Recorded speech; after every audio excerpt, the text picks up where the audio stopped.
so Mandy, do you want to do a roll call? This is the Community Economic Development Committee subcommittee looking at requirements for homeless shelters and related things. Yes. Mr. Weddleton? Here. Ms. Kennedy? Here. Mr. Peterson? Present. Mr. Constant? Here. Mr. Dunbar? Ms. Zalatel? Here. Ms. Quinn Davidson? And then non-committee members, Mr. Rivera? Mr. Perez-Verdia? Ms. Allard? Here. Ms. LaFrance? Chair Schumer. All right, thank you. So, excuse me, I kind of want to get clear on what we're looking at now. We have posted on the website an original document that Meg had sent out that was quite lengthy. And I wanted to discuss that a little bit, and I think just have Meg kind of outline status of that and its origin and where that fits in at this point. And then we've got a draft AO that Meg had been done quite a lot of work on for with Dean, and I have that, and we have a copy that Mandy sent out that has track changes, edits with Dean, Meg, and then I added some. And then there's a third document, which is that with comments from Chris Constant. And the one with Chris Constant, it looked like some of the other comments disappeared or got hidden, or it could just be my technical challenges seeing everything. So we should figure out what we want to look at today. And then once we do that, is Mandy could post it to the website, I hope, so that public can take a look at that too. So does that work for people? Dumps a lot on you, Meg. Good morning. I can give just kind of a brief history to where we're at, and then I'm going to ask Mr. Constant to jump in as well. So I created the long shelter policy document that went out to providers, and they generously provided feedback, which I received through the coalition. They collated that feedback for me, which was very helpful. That really drove portions of the AO draft, which deals a little bit with the mechanics of licensure, which is always what we need in code, just how you work through, and then kind of pulling out the salient portions of longer document into kind of the potential must-haves for code, the pieces that we're finding coming up and again and again and again. And so that's really where we're at in terms of circulating that amongst the members who are working on this, you, Mr. Constant, myself, getting it to Mr. Gates to help us get it into good form for getting out to others. And I'm going to let Mr. Constant take it over from there. Okay, Chris. And actually, just a moment, I have a question from Dean saying, clarify what docs on the website. And the one on the website, yes, the shelter policy. And I guess to recap, that was a starting point. You got feedback that led to the draft AO, Yes, correct? what it's in. Dean, go ahead. Yeah, Mr. Weddleton, you mentioned the documents on the website, so I just wanted to be clear on which we're talking about. And I guess I looked, and I guess we have from August 6th the draft shelter policy on the web page. Is that the one you're referring to? Yes, Dean, that appears to be the starting point. Right. that document appears to be the starting point, but I think today we'll move on to the AO that you worked with Meg on. But we'll hear from Chris, and then I think we need to decide on what document to look at and then just work through that and see where we land. Okay. Hi there. Okay, So, go ahead, Chris. Yeah, I'm looking at the agenda, and the agenda speaks specifically to the Title 21 element, I believe.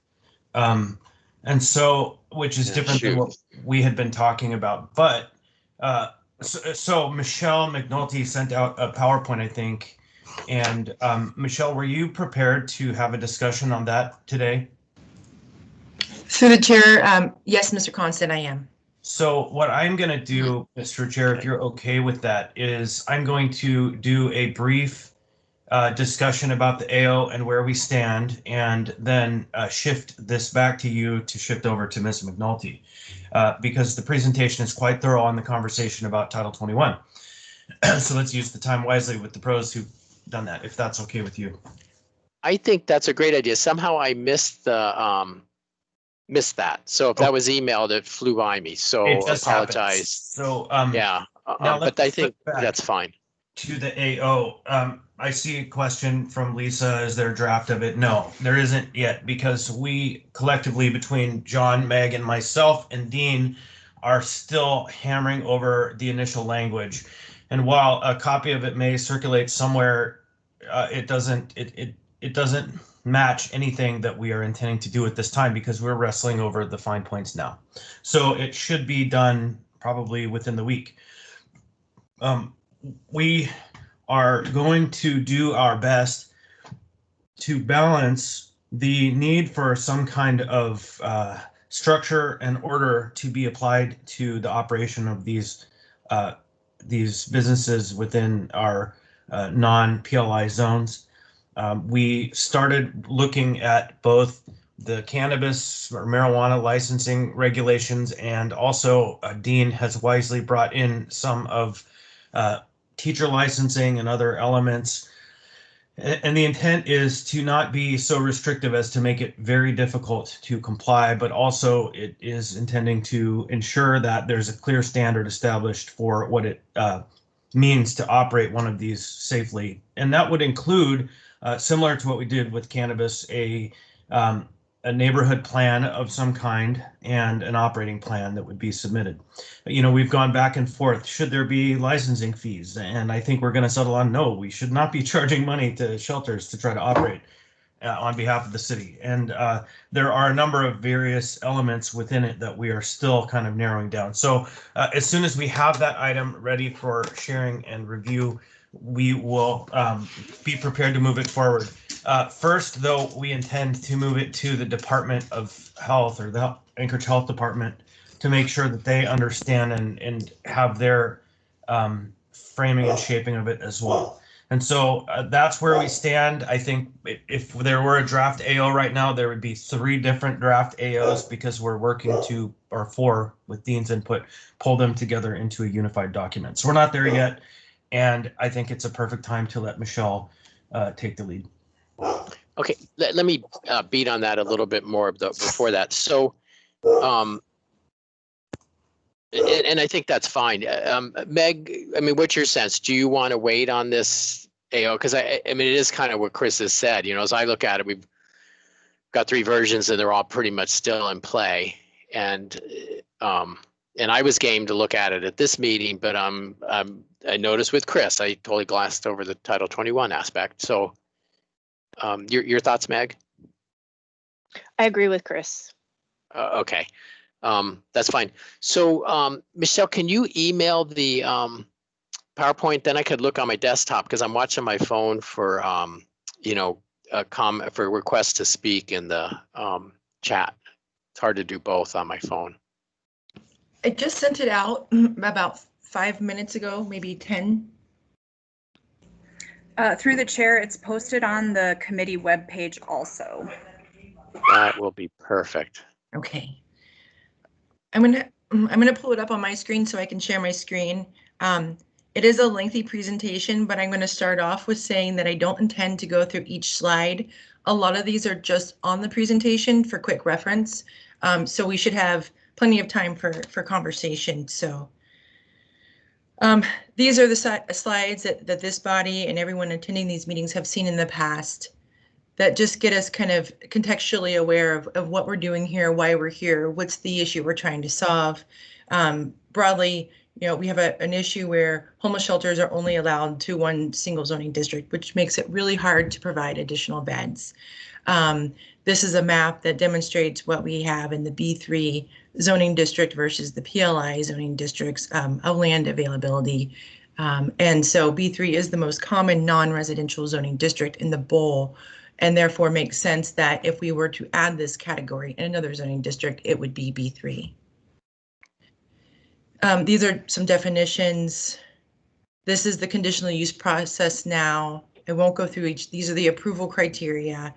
But what we're really here to talk about is what this draft amendment to incorporate homeless and transient shelters as an allowed use per conditional use permit approval in the B3 district and what that looks like.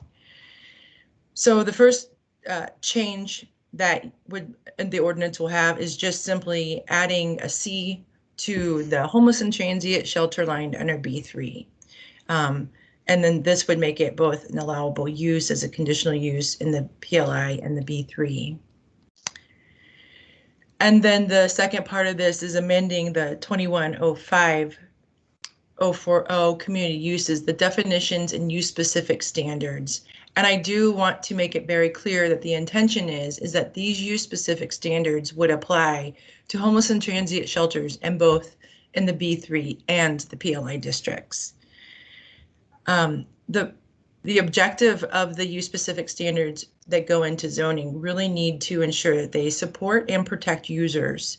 They also need to be quantifiable in the sense that they are enforceable and that they're land use related. So just setting the kind of the context of why we have selected these proposed use specific standards. And I want to be very clear, these are just proposed. These are this is looking at other jurisdictions, the types of, if they have use specific standards, what are those?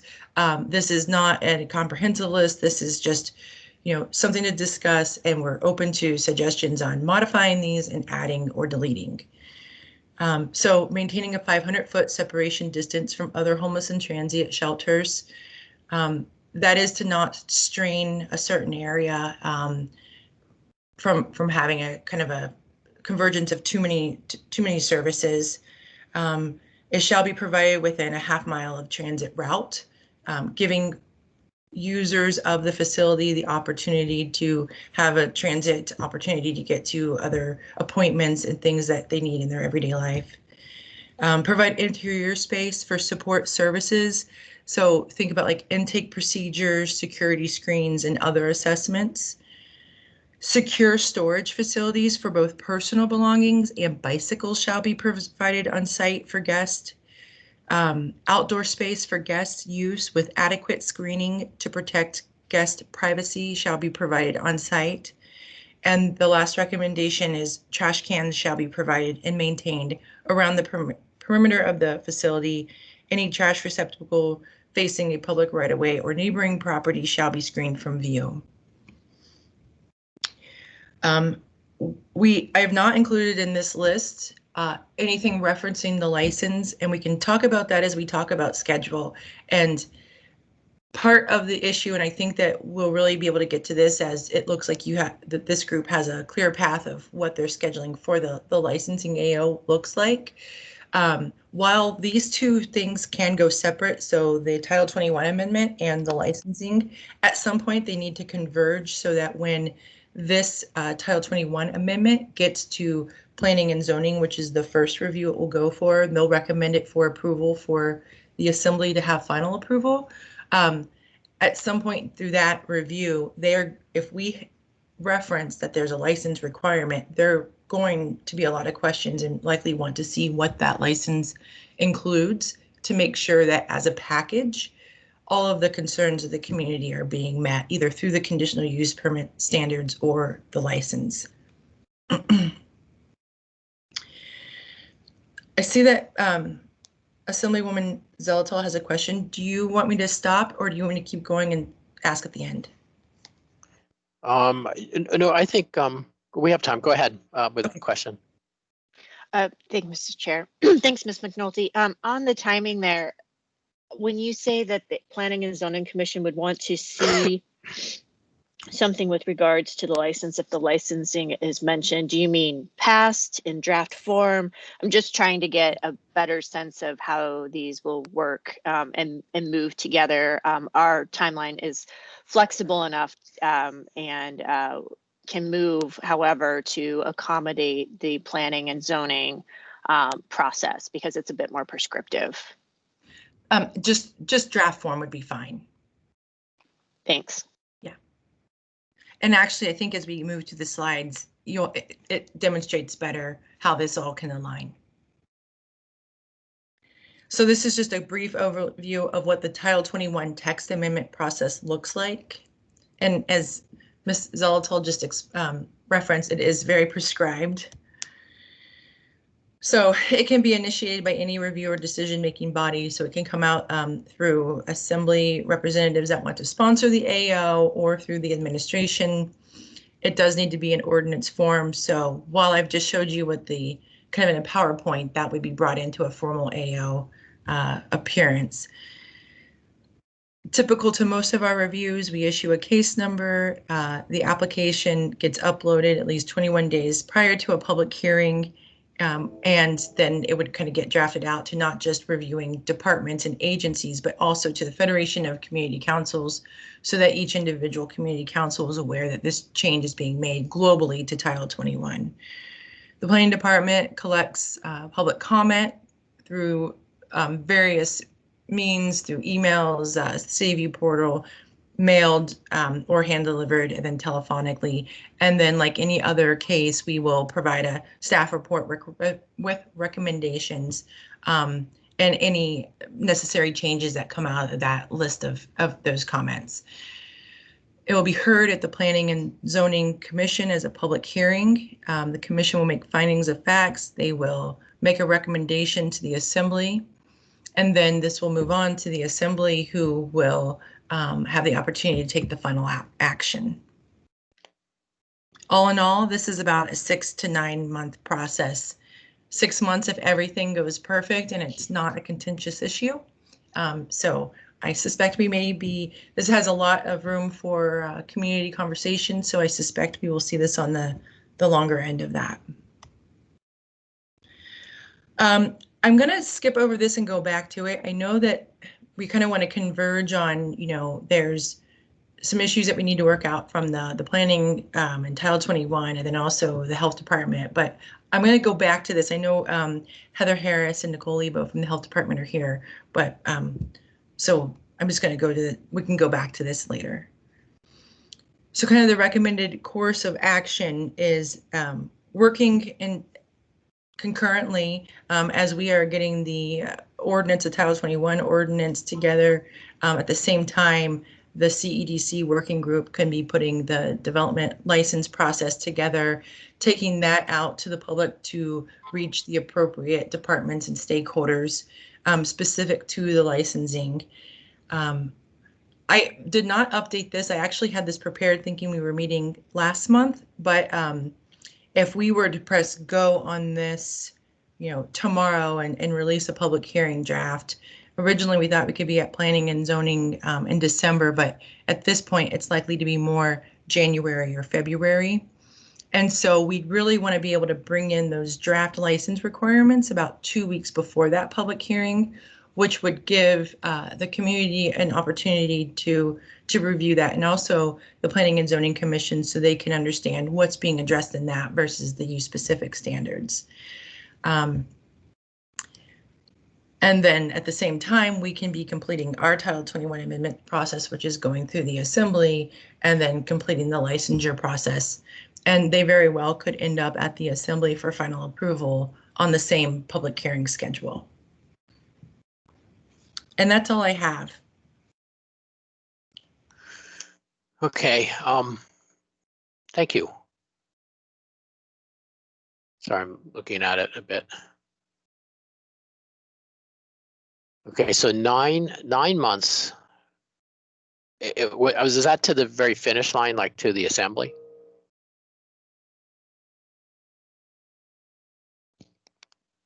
Sorry, I was on mute. Yes. Okay, okay. Okay. So that is we're in October. So June or July of next year. Correct. Okay. Okay. So it just is an immediate issue. What happens should the Old Alaska Club be purchased? I'm going to defer to Chris Schutte on that because I'm not. It depends what those uses would be or being proposed for that.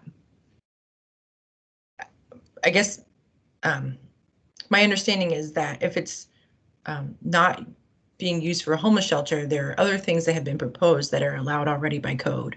But for it to be used as a homeless shelter, it could not be so until after this was approved, and then they would have to come forward with a conditional use. So frankly, that's about 6 more months after that.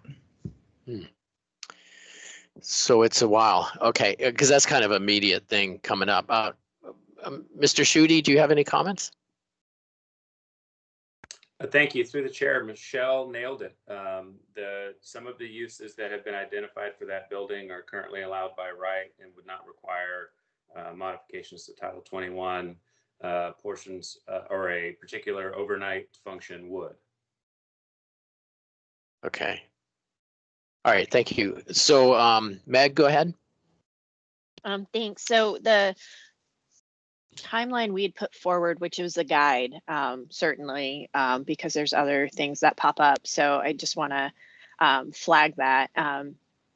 We were kind of shooting for planning and zoning in probably January or February. So I think that if we're shooting for that, then does that still push us out till the summer? If it goes through planning and zoning at their February meeting? Yes.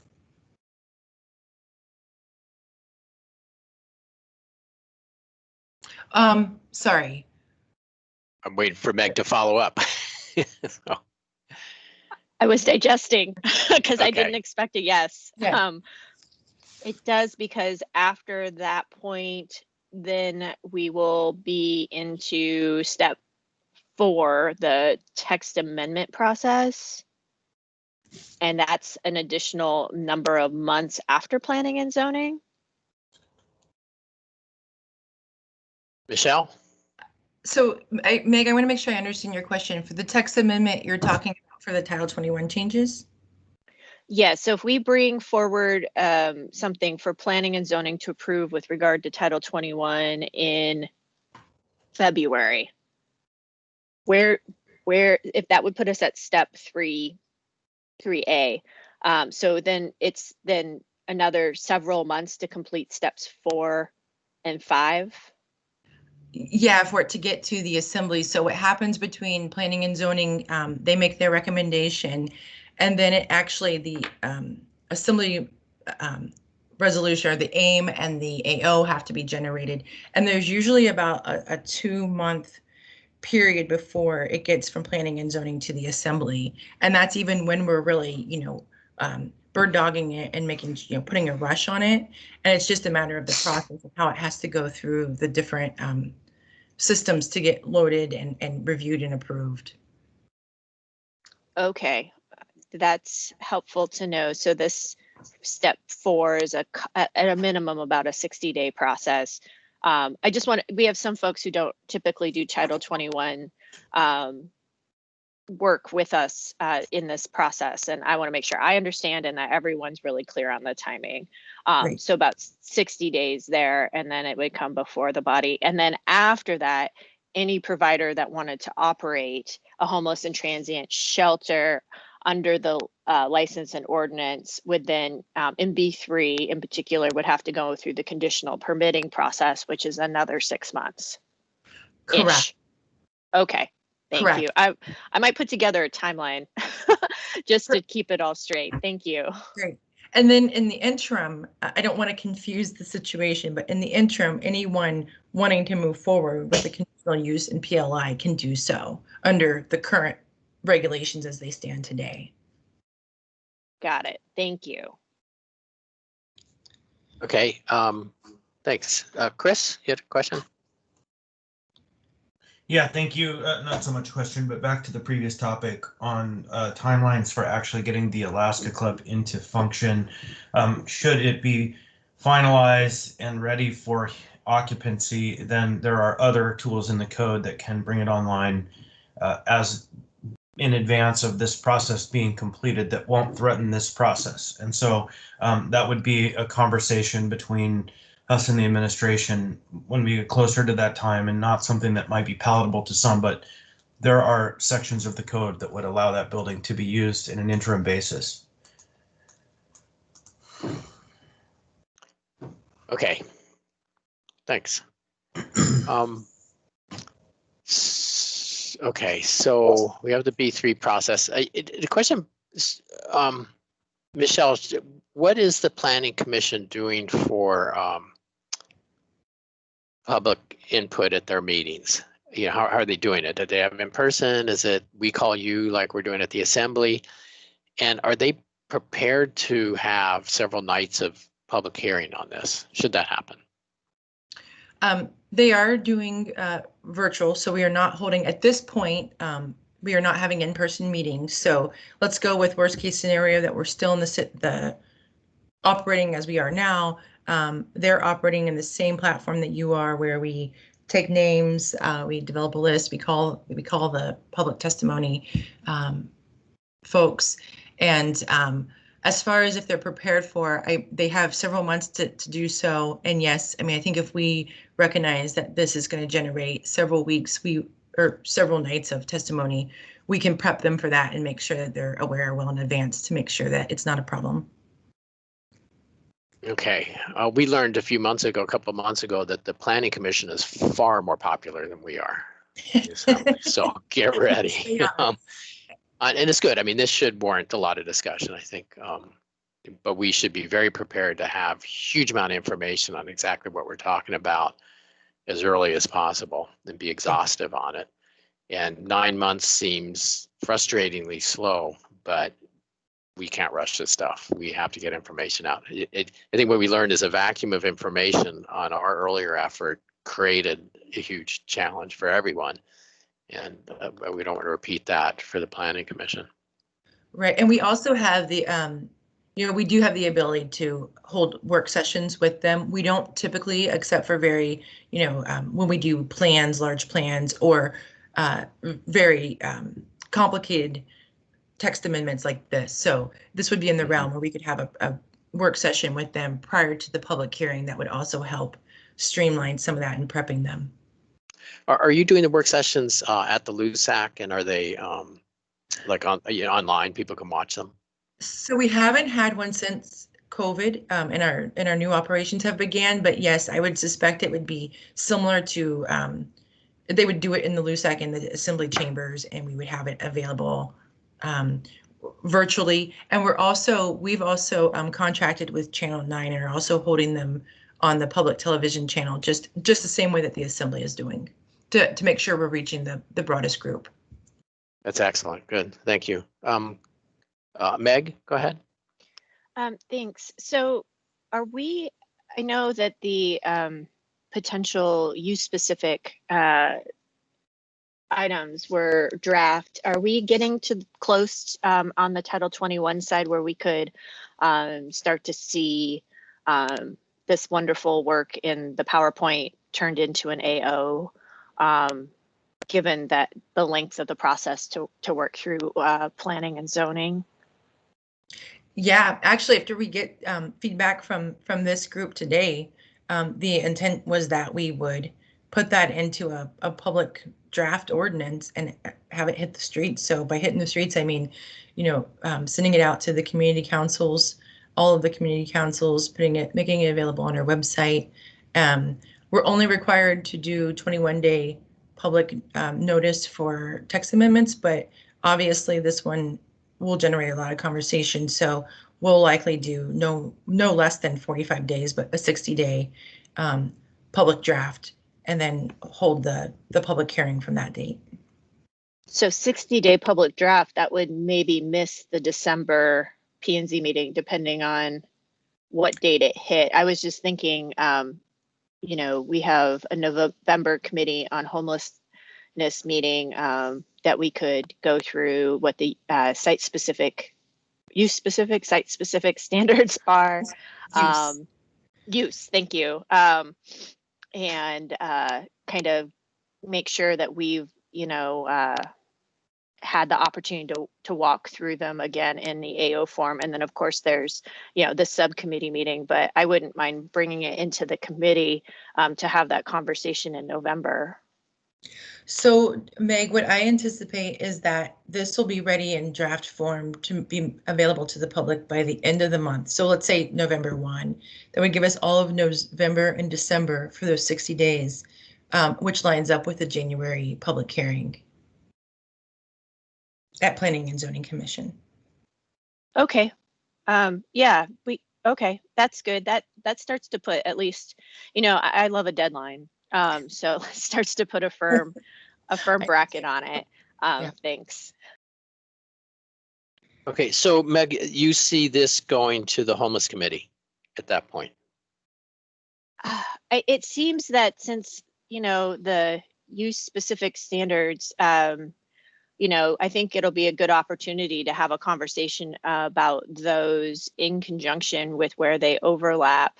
I mean, because there's going to be some overlap, I believe, with the license process or license requirements. You know, I love the description that Mr. Schutte once gave me, that Title 21 is kind of everything around the building, but there's some that actually goes in the building.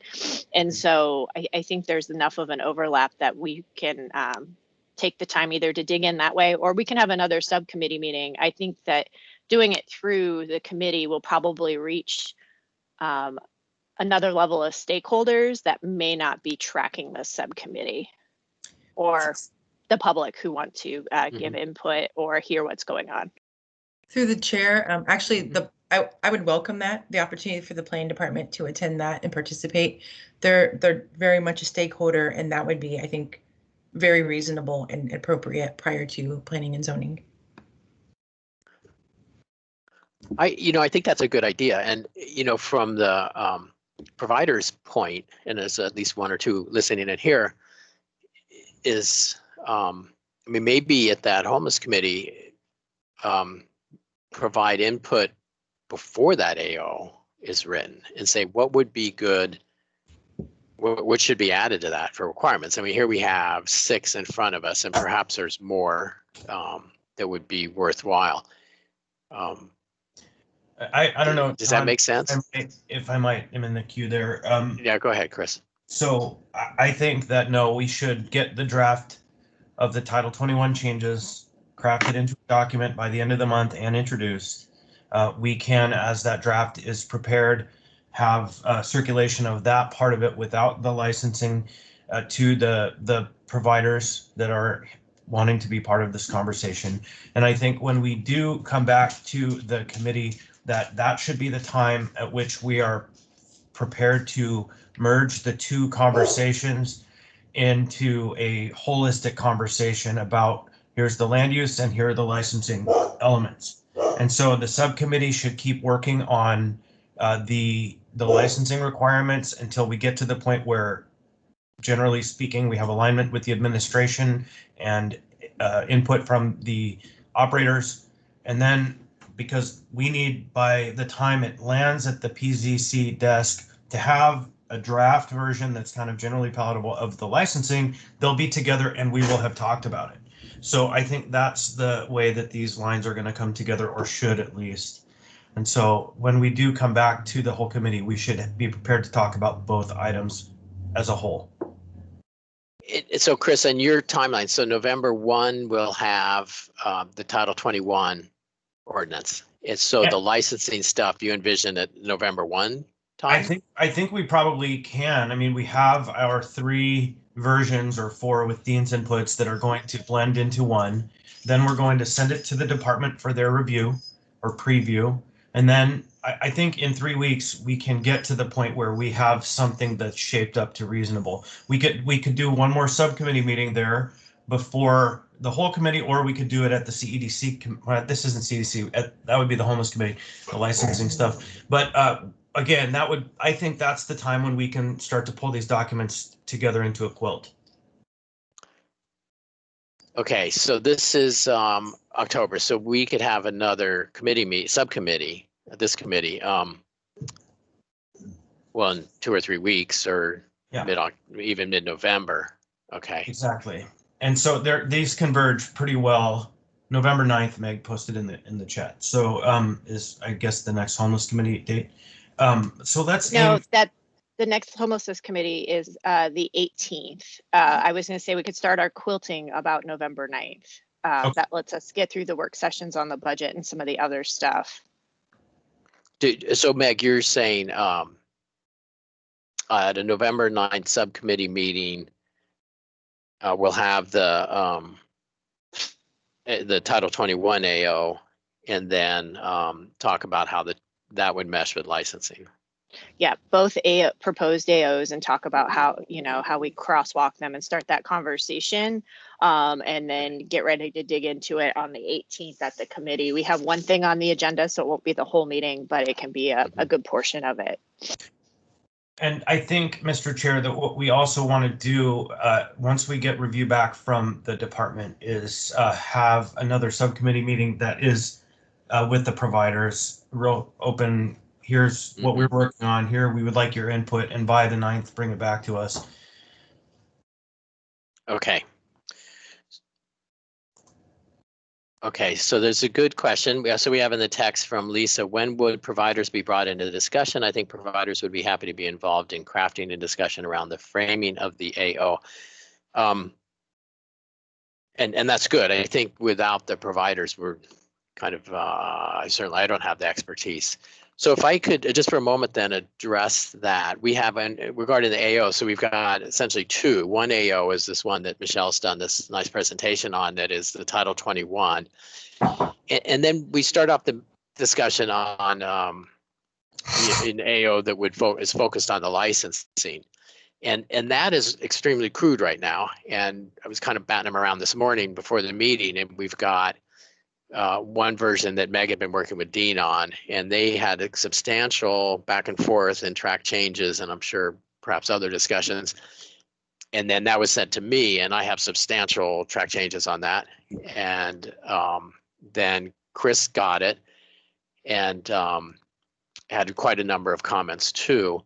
And that version seemed to lose, as far as I could tell, on track changes, some of my comments. So we're really not quite sure what, it's a fluid thing. This is how you start these things. You kind of kick around some ideas. But for the providers, so it's not really even ready for prime time, because we're not even sure exactly which version we're looking at. It hasn't been distilled down at all. And I think Meg gave the kind of origin of it is what you've seen posted, which was quite extensive, that very early product that Meg came out with, and that's been distilled down substantially into kind of a licensing type of thing. So when would the providers be brought in? I would. John, I just said that would be after the department's preliminary review. When we're done with our work, then we're going to convene hopefully a subcommittee meeting with the providers at the table that will have received a draft in advance of that, and ideally all of that converges on November 9th. And you're thinking November 9th. I would do one thing prior, and it's looking at what we're writing up is, I mean, a lot of it is good, but the direction I have is, what is the goal? And I'm trying to say, what is the goal even of a shelter? And someone needs a place to stay tonight. Okay, well then that's a goal. But going through, anchored home, it fits into this spectrum of different things. And I would like to see from providers, what is a goal of a shelter? And I think that would help guide what our licensing is, because we have a lot of things in there that are good, but what is that? And that should really be the starting point. And I don't quite see that and we may all three or four, all of us have different viewpoints, but it'd be nice to get what is the goal? What is a shelter for? And then spring from there. And that would help me as I review our kind of this document we're bouncing around. So that puts it on the providers right now. You know, you can email us something this evening or afternoon. So thoughts on that? Dean, you're in the queue. Thanks, Mr. Chair. I just wanted to mention that the drafting process so far, I feel that I've dropped the ball a little bit here in my office. I should have moved this drafting further along so we had something ready to present, or at least to share. And so I think a lot of it's because of all the activity we've had related to COVID-19 and the CARES Act and so forth. And so I just wanted to apologize. I do have, you know, on mind and from our previous discussions about this, some of the significant changes we need in our draft, and we're not there yet. And so I apologize for this delay on my behalf. Oh, thanks, Dean. I don't know if I'd drop it on you. We're still beating it up. I'm not sure what you would start your drafting on, actually. That's right. Meg, you have a. I was go in ahead. the queue, John. I was in the queue. Oh, you are Chris. Chris Yep, is next. Okay, go ahead, Chris. So I agree with your brief assessment, Dean. It wasn't your issue. There were 3 versions circulating last night in which we all collectively have to sort out still. So we're glad you're there, because with you, we'll be able to filter them down to 1. That said, John, I appreciate your request to the providers to help us have some form of predicate statement or preamble about the purpose of shelters. For my part, I'm just going to be explicitly clear again. It'll be over my dead body. We expand emergency shelters into any other zone with basic conditional use requirements, because what's been proven time and time again is the conditional use requirements don't mean a damn thing when a provider doesn't want to deliver services in a way that's safe and healthy for a neighborhood. And so, I mean, this conversation, I could take you back to 2007. And what this is a requirement that if we're going to expand the footprint of shelters in our community, that the providers have to meet some basic community standards. Period, full stop. Not just land use standards, and certainly not conditional uses that can never be revoked in the end, because that's how our system works. Once it's granted, there's every reason in the world why it can't be changed, modified, or done anything to except with the permission of the person or entity that has failed to provide basic level of services. And so while it is important to have a preamble in there about what the purpose of the shelter is, there is also a very important aspect of this to keep in mind. The purpose of the license is to protect, as we expand into other zones of the municipality, those communities from our past experience. That's perfect. Write that up, and that should be part of that, you know, goal and direct what we're doing. Because I know we're heading that way, but that would be nice to have that a clear statement on that. What is the goal here? So that that's excellent. Thank you. Meg, you want to talk on goals? So I think the question you posed, John, is really great, and I like what Chris said. I actually think that we could, you know, if there are any questions by subcommittee members here that are substantive in nature, I, you know, through the clerk or whatever, we could probably gather those if there's some really like basic questions and get those to the providers early on. You know, how shelters run, you know, what's the intersection of all of this? I think that it does present some complex issues. And if we want to, if we have questions, let's get them answered, but let's get them answered so we all know the answers and they can inform the work. And I hate to put Ms. Boyle on the spot with the coalition, but maybe she would be willing to, you know, help funnel those over to the providers for feedback and input so that we've got it if we do have questions. Okay, can you clarify on that? So then, you know, as we kind of craft an AO to put forward to people prior to that, get Jasmine to sit down with us, is that? Either that, or if you had a question, like you asked a question, you know, what is the goal of shelter? Or maybe there's another question I think we have some COVID lessons learned about how to make shelter work better. So if there are any just substantive questions you have about shelter, I think it would be really great, because I think people probably have some, kind of, I guess I'm soliciting them, saying, bring forward your questions, please, so that we can then get them, to a single point of contact to get answered. And we have that information before us. Okay, I'm going to go to Michelle, and then if Jasmine is here as well, maybe she's on there, I see, and she says she's happy to do this. Okay, Michelle, go ahead.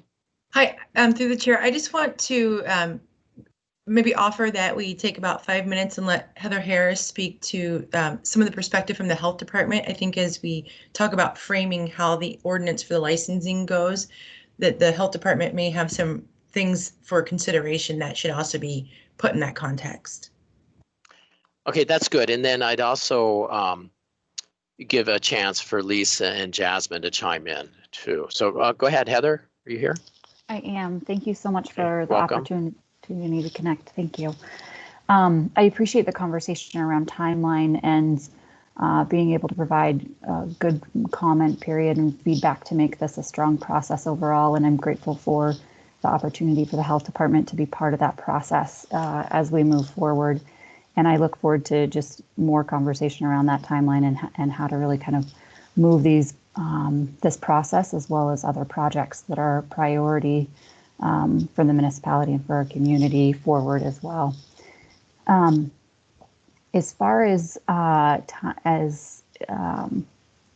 of questions the Anchorage Health Department has as this goes forward that feels yet just unresolved, the first bullet here is really around the staffing and kind of the public comment period and how we can support that and staff that. But it does sound like in this meeting that there is intent for those two processes to go together. So that may no longer be an issue, and we just look forward to continuing to kind of feel that out and see how the public comment process will move forward in this project. As it does go forward, some considerations to include regarding the health department is really around the time and expertise and staffing needed to develop the internal structure to implement a licensing process at the health department. Once this is established, we will need staffing, and we're unsure at this point about how many staff will be needed to really walk through a monitoring and inspection process, ability to receive complaints, and also the process for revocation of the license itself. And we are taking the time to really think about the examples that we have in front of us of licensing to really learn from that and think about the staffing needed to move this forward.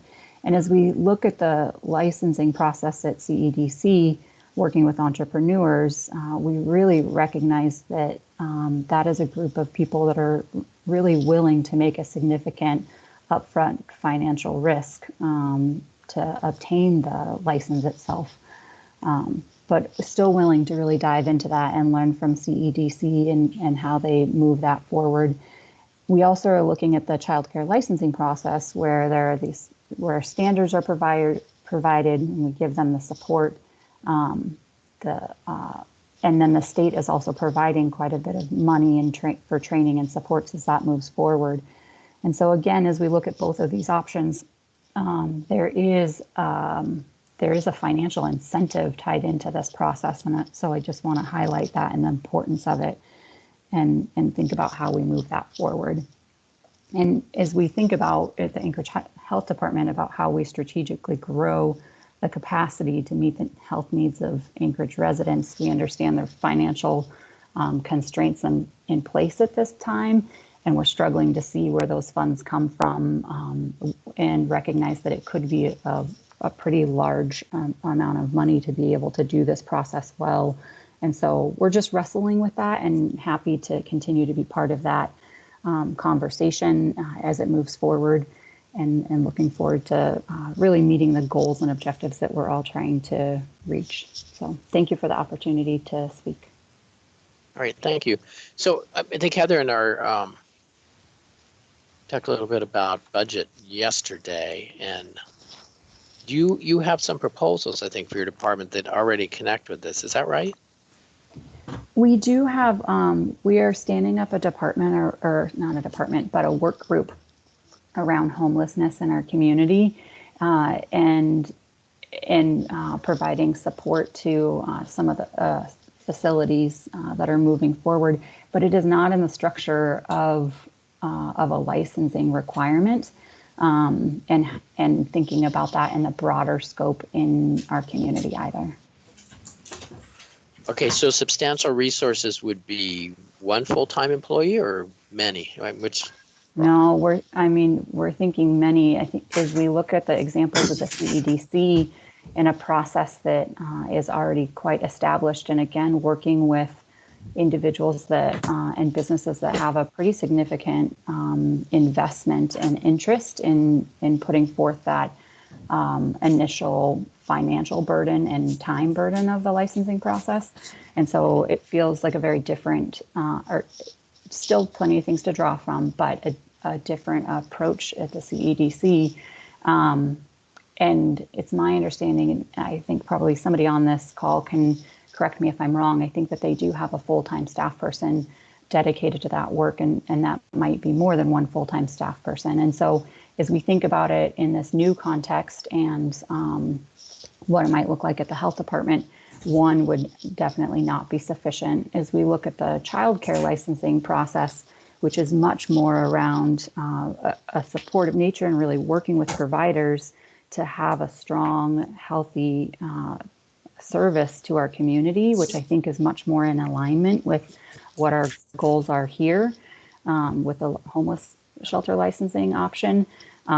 It requires more staff and again, that financial incentive and support, financial investment around training and support and other areas as well. So we're not sure at this time, but about how many staff, but we know that it's definitely more than one, and would need additional funds for just that training and support function for the providers as well. Mr. Chair. Okay. Yeah. Chris, go ahead. I completely disagree. And I have heard from the staff at the department resistance and hesitancy and the desire not to do this. And I am not personally going to let the threat and fear of multiple staff being needed to blockade this process or hijack and send it off the rails. We are not going to see 75 or 150 applications to put homeless shelters into commercial districts or business zones. That's just irrational. We have, what, 5 or 7 that we're talking about. And so unless we see that there's going to be a massive fiscal incentive to set up homeless shelters in B3, the licensing requirements will be minimal. We've looked at and we're kind of tossing around, is it every 3 years or once a year? Probably it's going to be multiple years, once one application period and a simple review. And so the argument that it's going to take multiple staff, I look forward to seeing your fiscal plan and the hours you are going to apply to 5 operations, because it just doesn't make sense. And I know, Heather, you're new to this, but the staff has made it clear they're not interested, and we are not interested, and this is going to happen. And so the best thing to do is, once you see the draft that we hand over to you, you give us your strongest input that you can on how to make it work, as opposed to all the ways it's not going to work. Because in the end, this is coming, and it needs to happen, because although it would be nice to treat the providers gently like we do child care providers in the community, the fact is the child care provisions don't end up with massive scores of people on the street having sex, shooting up, drug dealers parked on the properties of the shelters, dealing drugs right on the site. I mean, that just doesn't happen at our child care providers. And so we have a requirement to ensure the health and safety of these operations as they move away from our public lands and into neighborhoods where people live and work. And so I appreciate your concern that it's going to take multiple staff to address this, but in the end, it won't. Permission to respond? Yeah, please do. Okay, thank you. Thank you, Mr. Constant. I want to be clear that I'm not in a position that I'm saying, no, this won't happen. I hear the assembly members and the interest in the licensing process and the passion and lived experience and perspectives. And so I want to be clear that I hear that. And I am very willing to work on this process and figure out how to move forward to, again, I think to Mr. Weddleton's comments around the goals of this process and the goals that we're really trying to get to. And so I'm interested in continuing the conversation and figuring out how to find a solution through this together. And and you're not going to hear a no from me. We're going to talk this through. Is you are willing, and I'm at the table and ready to do that. I do Right. in working through the timelines that we have in front of us as well. So I look forward to the continued conversation. Well, thanks. And you know, as I follow this conversation, I think you know, if whatever we do with the licensing requirements, if there isn't staff to support making them really happen and be real, then we've just frustrated people and not done anything productive. So I think I guess the final landing point on this discussion is, what will those requirements be? And if they're fairly light, then the staffing could be light. So we need to be cognizant of that. If we say, you know, health department's responsible for training the providers, that is a big deal. And so if that's one of our conditions, we need to give that thought on the, you know, financial side. We're running out of time here. Sorry, go ahead, Heather, briefly, and then I would call for public comments. Yep, absolutely. And we look forward to receiving the draft and reviewing that. We haven't seen it yet, and that will definitely inform exactly what you're saying, Mr. Weddleton, around what does the staffing potentially look like as we review that draft in depth. So sure, and you know, as you know, it's an iterative thing. We're going back and forth, and you know, throw stuff in and pull it out, throw it back in, and beat it up. So I think that's how you get to a good place. Okay, so we have just mere moments left, so I'd like to open it up. I don't see any other assembly members in the queue, so open up to public comment. So who would like to speak, Lisa? Mr. Haberman? Yeah, I'm here. Okay, go ahead. I'll be brief. Okay. My name is Eugene Carl Haberman. I live in Metro Valley. Okay. Number one, I listened attentively to the discussion here today. Normally, if we were physically able to see each other in the meetings, there would be introduction to know who's online. We don't know. We don't do introductions, so we have no clue who's listening to this meeting except those who are speaking at these meetings. So it would be good to recognize those people who are online listening in the beginning. Second thing is, you can keep on saying the word stakeholders. You even said the words, as the Planning and Zoning Commission, as stakeholders. The word's public, and it appears to be more and more you're going away from the idea of public and more in the idea of recognizing who you want to identify. And I will hold off a comment I'll say at the assembly meeting at Tuesday night, because I recognize a significant issue and I'll bring it up and do it as a lead at the meeting. But I'll say this. At assembly meetings, you're meeting in the assembly chambers. Thank you. But the fact is, you need to recognize the fact that other major bodies that you are looking at in their discussions and what they're discussing, they're not meeting so the public can be with them in assembly chambers. And yes, the one is the Planning and Zoning Commission. This is not right. Why is the assembly meeting in assembly chambers and the public can be invited in physically, but the planning and zoning is not? So you're going in with a major issue that you addressed today and figuring out the process and all that. You're tying with the Planning and Zoning Commission. But why is the Planning and Zoning Commission not open to the public? And I don't mean by virtual. They can be physically there and addressing. And you would think that had been open. And I'm really surprised, and I did not know it, that the Planning and Zoning Commission is not open to the public. And the attention has been on the assembly and the public being at the assembly chambers. There should be concern about the public being at the chambers and assembly with the Planning and Zoning Commission meetings. And I'll leave with that, and I wish you all the best.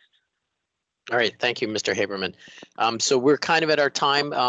Jasmine would like to speak, and I think, Chris, are you in the queue? Do you want to extend briefly the meeting? I'm not in the queue. That was old, but I would move to extend it 10 minutes. Okay. Second. All right, any opposition? Hearing none. Go ahead, Ms. Boyle. Thank you, Assemblymember Weddleton. I'll make this very brief. I just wanted to first and foremost extend my thanks to the Assembly. When this decision to move forward with licensing first came up, our request on behalf of the provider community, and this was pre-COVID, was that they be allowed advanced review of documents such as what we're describing, because this has significant impact on their work. And as many of you know, the shelter system has been in upheaval in a number of ways in our community for several years due to budget changes and whatnot.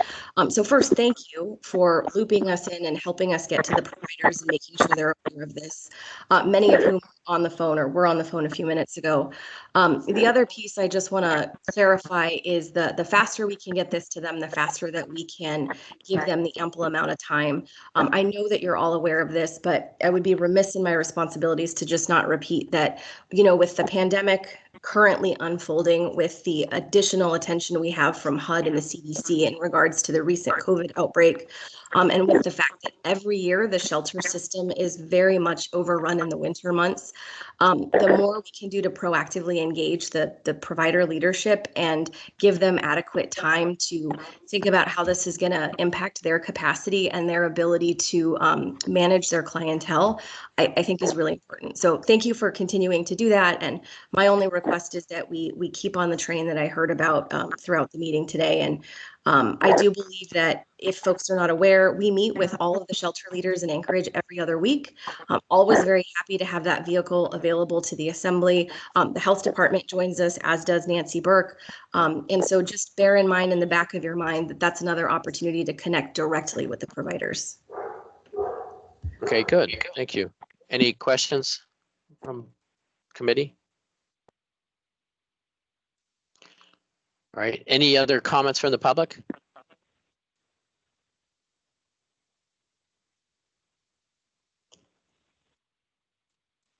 Hearing none. Move to adjourn. So moved. Thank you, everybody. All right. Thanks. All right, thank you.